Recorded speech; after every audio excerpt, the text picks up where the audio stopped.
प्यारे दोस्तों, दिल्ली की गौरी चैनल पर आप सभी दोस्तों का स्वागत है। सभी को नमस्कार। आप यदि इस चैनल पर नए हैं तो कृपया मेरे चैनल को सब्सक्राइब, लाइक, शेयर और बेल आइकॉन को जरूर प्रेस कर। आइए चलते हैं एक नई कहानी की ओर।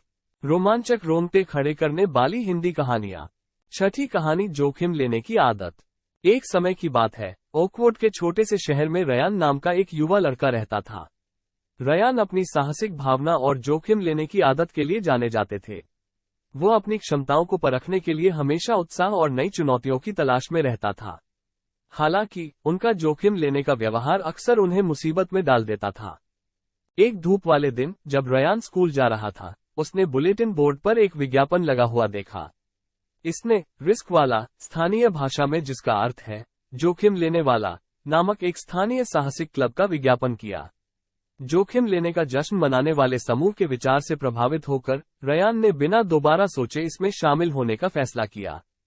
क्लब का नेतृत्व कैप्टन हैरिस नामक एक अनुभवी साहसी व्यक्ति ने किया था, जिसने रोमांचकारी अनुभवों की तलाश में दुनिया के दूर दराज के कोनों की यात्रा की थी। कैप्टन हैरिस ने रयान के साहस और दृढ़ संकल्प की प्रशंसा की, लेकिन उन्होंने अपनी जोखिम लेने की प्रवृत्ति को अधिक रचनात्मक तरीके से अपनाने की आवश्यकता को भी पहचाना। कैप्टन हैरिस के मार्गदर्शन में रिस्क वाला क्लब ने विभिन्न साहसी अभियान शुरू किए। वे दुर्गम पहाड़ों पर चढ़े, छिपी हुई गुफाओं का पता लगाया और यहां तक कि गहरे समुद्र में गोता लगाने का साहसिक कार्य भी किया। रयान इस माहौल में फला फूला, उसने महत्वपूर्ण कौशल सीखे और जिम्मेदारी की भावना विकसित की। उन्होंने महसूस किया कि जोखिम लेने का मतलब सिर्फ रोमांच की तलाश करना नहीं है, बल्कि सावधानीपूर्वक योजना बनाना और सोच समझकर निर्णय लेना भी है। जैसे जैसे समय बीतता गया, एक कुशल जोखिम लेने वाले के रूप में रयान की प्रतिष्ठा बढ़ती गई और वह क्लब का एक सम्मानित सदस्य बन गया।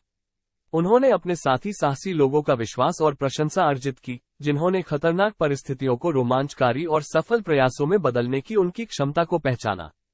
एक दिन क्लब को एक अंतर्राष्ट्रीय चरम खेल प्रतियोगिता में भाग लेने का निमंत्रण मिला। यह वैश्विक मंच पर अपने कौशल का प्रदर्शन करने और दुनिया भर के कुछ सर्वश्रेष्ठ जोखिम लेने वालों के खिलाफ प्रतिस्पर्धा करने का मौका था। कैप्टन हैरिस ने इसे रयान के लिए अपनी प्रतिभा को और विकसित करने और उन चुनौतियों को स्वीकार करने के अवसर के रूप में देखा, जिन्होंने उसे उसकी सीमा तक धकेल दिया। प्रतियोगिता स्काईडाइविंग, रॉक क्लाइंबिंग और व्हाइट वाटर राफ्टिंग जैसी लुभावनी घटनाओं से भरी हुई थी। रयान और उनके साथियों को कड़ी प्रतिस्पर्धा का सामना करना पड़ा, लेकिन उनके प्रशिक्षण और अनुभव का फल मिला। उन्होंने निर्णायकों और दर्शकों दोनों को प्रभावित करते हुए प्रत्येक कार्यक्रम को सटीकता और निडरता के साथ पूरा किया। अंतिम कार्यक्रम में दिल थाम देने वाले बाधा कोर्स में रयान ने खुद को एक प्रतिद्वंद्वी प्रतिभागी के साथ कड़ी टक्कर में पाया। ये शारीरिक शक्ति, मानसिक चपलता और जोखिम लेने की इच्छा की एक भीषण परीक्षा थी। रयान ने कैप्टन हैरिस और अपने साथी रिस्कशाये वाला सदस्यों से जो कुछ भी सीखा था, उससे सीख ली। दृढ़ संकल्प और अटूट आत्मविश्वास के साथ रयान ने बाधाओं को पार किया, ऊंची संरचनाओं पर चढ़ गया और रस्सियों से झूल गया। रोमांचक मुकाबले में उन्होंने अपने प्रतिद्वंदी से कुछ सेकंड पहले ही फिनिश लाइन पार कर ली और अपनी टीम की जीत सुनिश्चित कर दी। प्रतियोगिता में जीत रयान के विकास और रिस्कशाये वाला क्लब के साथ अपनी यात्रा के दौरान सीखे गए सबक का प्रमाण थी। वो एक लापरवाह जोखिम लेने वाले से एक सोच समझकर साहसी व्यक्ति में बदल गया था, जो तैयारी, टीम वर्क और जिम्मेदार निर्णय लेने को महत्व देता था।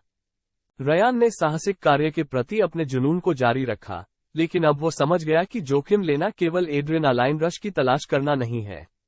ये चुनौतियों को स्वीकार करने, सीमाओं को पार करने और एक व्यक्ति के रूप में आगे बढ़ने के बारे में था। और इसका सारा श्रेय रिस्कशाये वाला क्लब और इस दौरान मिले अमूल्य सबक को जाता है।